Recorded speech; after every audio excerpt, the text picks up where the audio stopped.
When you come to a crossroad and run into the winner and the quitter in you, listen to the winner. The quitter will never take you down the road you want to travel. I believe we all have a winner in us. There is a winner inside of you. Sometimes we just have been around negativity for way too long, developed the mindset of a winner. The truth is, most people give up on their dream. Most people give up on their dream to live the average lifestyle. But it really doesn't matter what most people do. What do you do? Because you are different. You will never give up on your dream. You will never not listen to the average. You will always listen to the winner in you. You will believe in yourself when no one else does.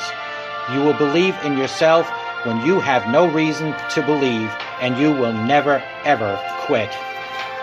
I know some of you are going through a rough time right now.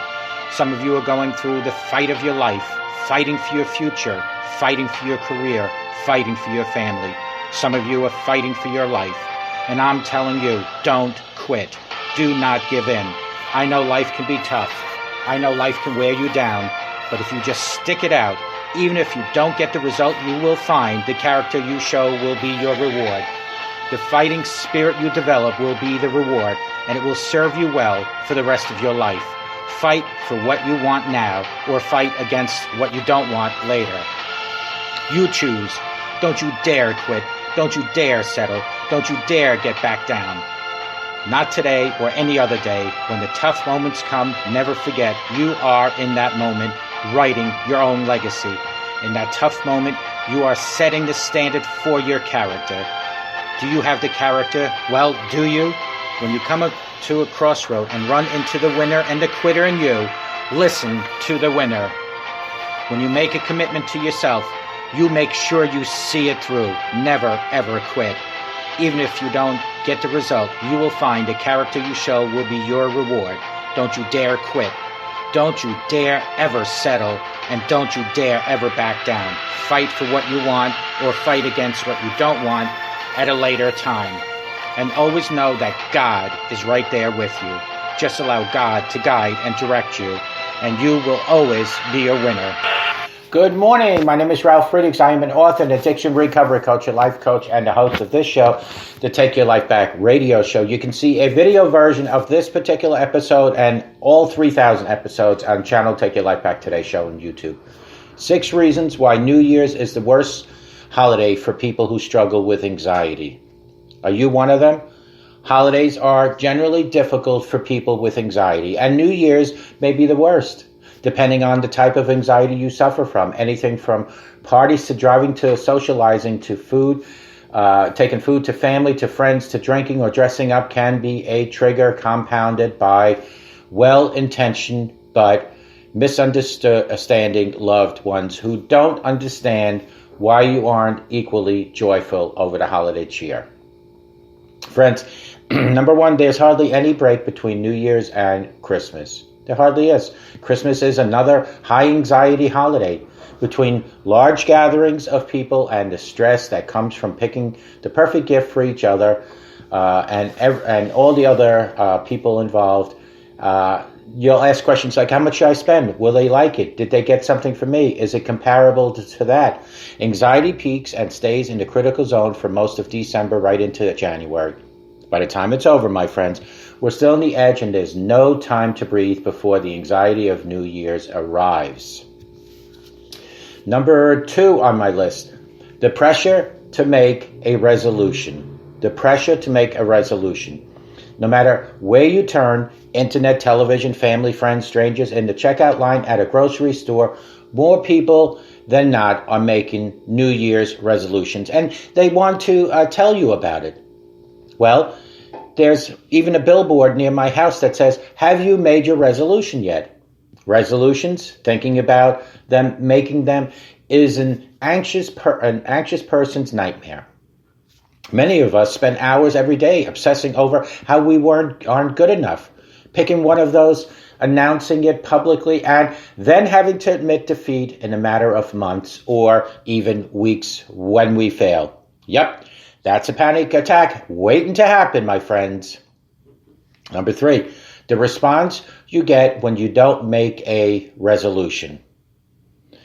Me and many of other people who suffer from whether it's slight disorder like I have, anxiety like I have, or panic disorders other people have, they will not make a New Year's resolution. It should be easier that way, but it isn't, because the way that people react, as soon as people start sharing their resolutions and find out you're not making one, you're an outsider. They nag you for the reason why, and often it's hard to admit that the reason has to do with anxiety disorder. So you offer a shrug, or maybe you don't even answer them at all. That only makes it worse, doesn't it, my friends? Then comes the speeches about how everyone has things they like to change. Yes, that's the problem.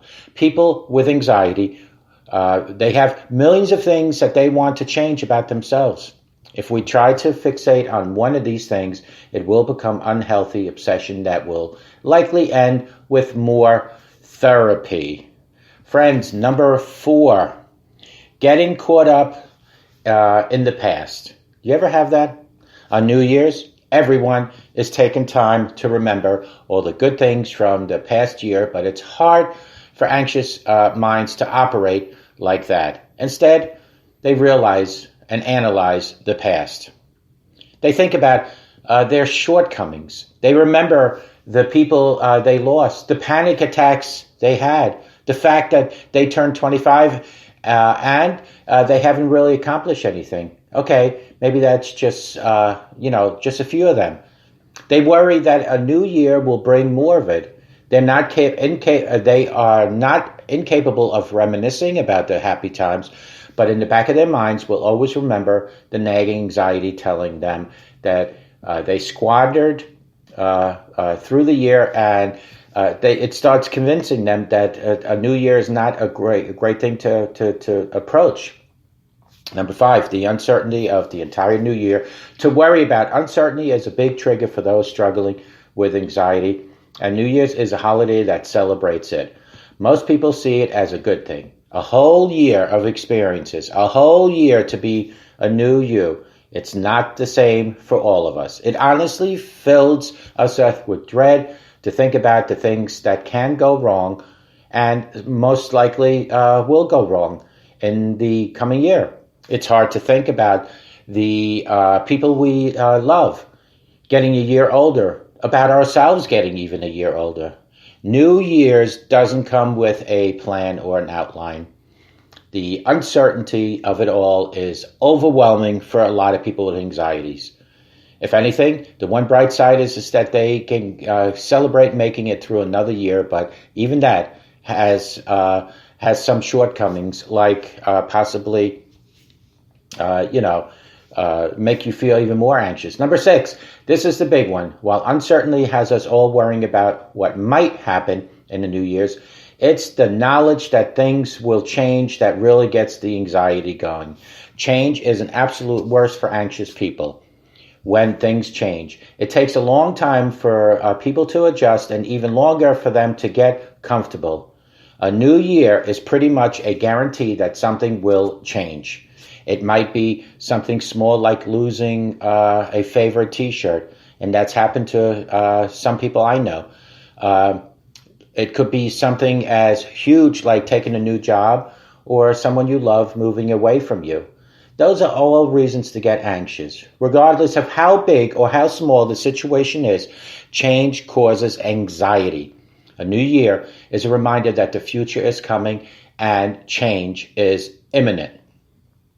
Friends, so if you find yourself today getting anxious, and from the rest of this week into New Year's or any other holiday, take a deep breath, take time for yourself, go spend time with people who help calm you down.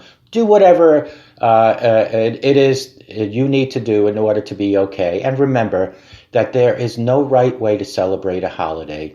And, if you don't even have to celebrate it, if you don't want to, you don't have to celebrate New Year's. But celebrate the joy that Christ is here. Christ is waiting for you. God wants to guide and direct you. Call me at 844-405-HELP. Together we can help each other take our lives back.